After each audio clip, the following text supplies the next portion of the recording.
సామెతలు 19వ అధ్యాయము 17వ వచనము, బీదలను కనికరించువాడు యెహోవాకు అప్పించువాడు. దీనులు అంటే చాలా పూర్ పీపుల్ ఉంటారు, దిక్కులేని వారు, దరిద్రులు, తల్లిదండ్రులు లేనివారు, ఇలాంటి వారు చాలామంది ఉంటారు.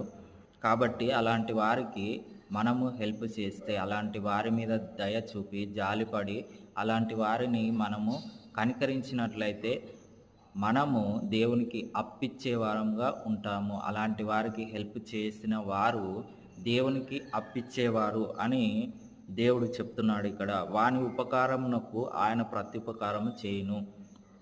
వాడు చేసిన సహాయానికి ఎవరికైతే పేదలను కనికరించి దయచూపి వారికి హెల్ప్ చేస్తాడో అలాంటి వారికి దేవుడు ఖచ్చితంగా రెండంతలు హెల్ప్ చేస్తాడు. కాబట్టి అలాంటి వారిని మనము తృణీకరించొద్దు, అలాంటి వారి మీద మనము అసహించుకోకూడదు, వ్యసనపడొద్దు. కాబట్టి అలాంటి వారికి మనం ఖచ్చితంగా హెల్ప్ చేయగలిగితే దేవుడు అలాంటి వారిని ఇంకా ఎక్కువగా దీవిస్తాడు, ఇంకా ఎక్కువగా వారిని ఆశీర్వాదాలతో నింపుతాడు. కాబట్టి మనము అలాంటి వారిని తృణీకరించొద్దు.